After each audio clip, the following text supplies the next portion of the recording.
Hey guys, welcome back to another video. So today we're just going to be covering the India versus Australia upcoming game, which is going to be tomorrow. So basically the fourth test match, which is going to be held at the Gabba. So did you want to start things off?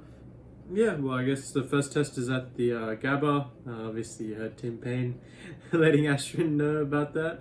But yeah, it will be at the Gabba, and India haven't versed Australia there in quite a while, I think.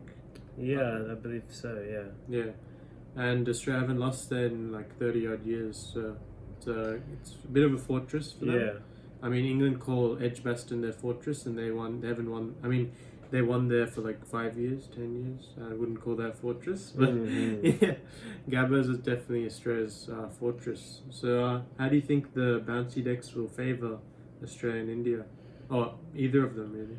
I think the bouncy decks will probably favour Australia a bit more. There's a reason why Australia win there a lot of the time, is because of the extra bounce those pitches produce, which typically overseas batsmen are not accompanied to, because you don't get that everywhere in the world. So I'll definitely favour the Australian batsmen, I would say. Yeah. And especially the fact that, as you know, India have a few injury concerns, which we'll talk about a bit later. But I think it would favour probably Australians batting a little bit more because they're probably accustomed to a little bit better. But yeah, and saying that could go either way. But yeah, there is a reason why Australia win there most of the time. So next, obviously, we have a lot of injuries on both sides, but obviously India have the bulk of them. Yeah. So going through, I mean, they have obviously Ashwin possible injury. I heard he had back spasm. I think he couldn't even walk. Supposedly, his wife said before the day that he won the game, draw the game. I feel like a win for India. Yeah, and then Bumrah is apparently only 50% fit, and the game is tomorrow. So I don't know why they're even second guessing that. They should just put him out and think of who the replacement will be. Yeah. None of that second guessing. Jadeja is obviously out with a dislocated finger or broken dislocated, I think. Vihari is probably gone, grade 2 hamstring. I can't see how he's going to play. Again, they haven't ruled him out. I don't know why, but they should have. Punt, I think. Yeah, Punt possible. But I think he'll probably play, to be honest. The way he batted was, I think it showed that he can bat fine. He just can't keep because he can't keep normally, but yeah. Yeah, I guess so. But I think he'll probably just battle through the injury that he's got. So I think that sort of is most of the injuries that we've got. I think we've got most of the injuries. Yeah, even the KL was also in. Well, Agarwal was also injured. He caught a nasty blow at training, apparently, is what we've read. So I don't know how bad that injury is or where he sustained the blow, but apparently he's out injured as well. So the list has really just grown, so that's not really looking too good in India's case, unfortunately for them. But I think either way it'll still be a good game because whatever side India plays, still going to be a good game of cricket. I think, yeah. So I guess moving on, what do you think of Bumrah's absence? I guess how most probably is going to be out. So what do you think about that? Well, I think they can't do too much about. I think they should just really ruled him out because 50% fit. I mean, what are the chances that he's going to get 50% better in one day? It's pretty unlikely. So. Yeah, but I think the thing is with that Bumrah, that's he is leading their bowling attack. So without him there, it's going to be pretty big for India. A big loss anyway. And I guess who's going to replace him is probably one of the questions. Yeah, I mean there's only two options. It has to be either Shardul Thakur or Natarajan. It has to be one of them. And I think, I was watching some videos and I saw that Thakur actually has a decent amount of experience in first class cricket in India. Well, I think Natarajan's only played about 19 games. So it's whether you want to breed just fresh talent or you want to go with the experience, I guess, in terms of India's selection. Yeah. Okay, yeah. So tough one. I think, experience. They need someone. Obviously, he hasn't played Test cricket. I'm pretty sure, right? Thakur? No, I don't think so. Yeah. Or even if he has, he wouldn't have played many games. No. But yeah, I think they might go that avenue because they probably are looking for someone to have a bit more experience. But it's hard to tell what the predicted. What they will select on the day. I mean, for all we know, they could just go with Kuldeep. Yeah, they could. That's another option too, because although the Gabba is bouncy, it does actually the bounce also helps the spinners too. So let's not forget they might have to go with Kuldeep if Ashwin's injured. That's true. That's also true. Injury concern. That's a concern, as well. That'd be again huge because Ashwin obviously. Did help them get to that draw. He adds a bit more to the batting, and obviously he's been bowling well actually this tour so far. So on the other side we got Australia. So obviously we know Pucovski is going to be injured. So I think Australia is probably only going to have the one change. Pucovski out and Harris will come in. Yeah. So the 11 will probably be pretty much the same.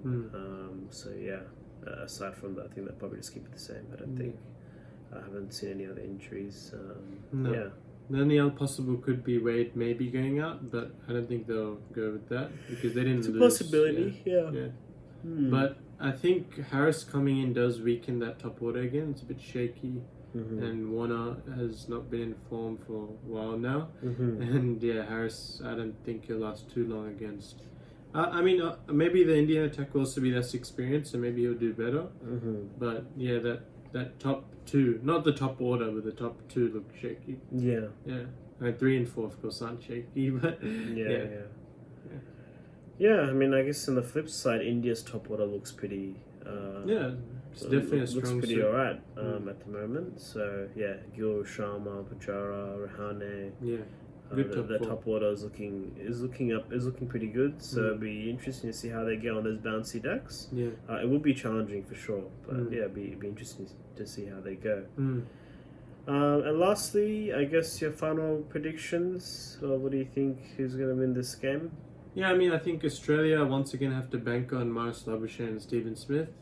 I think that's going to be a factor for them for years to come, really. And if they come good, then Australia should do well. If they don't, then their bowlers can only take them out of their bowlers will perform well. That's just a given. But they can only break them out so often. That's right. Their batsmen have to get the runs at the end of the day. They can't score like 150 and hope their bowlers to break them out of that. And on the flip side, it'll be interesting to see how India's inexperienced bowlers go. If Ashwin's injured, Kuldeep, if he comes in, how will he go? Obviously, you have Navdeep Saini. He does bowl a lot of loose stuff. He does. He does leak runs, and he'll be more important now that Bumrah's not there. Siraj will pretty much be leading the attack if Bumrah's not there. But he's been good. He's been very good. It's a good find so far for them. And if Thakur or Natarajan come in, they have the most inexperienced of them all. So I mean, if I look at it, I mean, Australia really shouldn't lose. They should really win. The conditions are theirs. They have got the better team this game for sure, I would say, because without all those players for India, I think they do. I mean, who's India going to bring in for Bihari as well? I don't even know. That's another thing. Out. Rahul's out. That's Prithvi Shaw's like the only one, isn't he? I don't know if there's any other backup batsmen, but maybe they'll have to bring in Prithvi Shaw, and then I think if Prithvi Shaw does come in, maybe they should put him in the middle order. I mean, I guess he shouldn't go at the top. I think some of the people who watch the video probably have an opinion on that as well, but I think probably should get him in the middle order because the top order is relatively settled. Or I guess they could bring Saha in and just push Pant up as well. That's a possibility too. Bringing Prithvi Shaw. And then play Pant as a batsman. That's also a possibility as well. So I mean, what do you think? Do you think Australia's... I think Australia should have this in the bag, to be honest. A lot of things going in their favour. But I wouldn't write off India yet. No. I think they're still... They showed some champion spirit in that last Exactly, they give them a lot of confidence. So I think that they still have a good amount of, they'll also have a good amount of, fight in this game. So... I think I wouldn't write them off, but yes, I am edging towards Australia because of the factors we discussed. So and don't underestimate Rane's captaincy and his influence on his players. He hasn't had the best team in the second game. He didn't have the best team in the third game, but they haven't lost a game yet under his cap. They had the best team in the first game, like pretty much, and they got pumped. So it definitely, he's getting the best out of his players without even having the best ability there. That's been pretty good from Rahane. Okay, well, I guess we'll wrap it up there, and I guess we'll see the first day's play tomorrow and see how the teams go, and keep a lookout for some other videos. Let us know your predictions below. What do you think will happen? Alright, well, keep a lookout for some other videos, and till next time, see you guys later.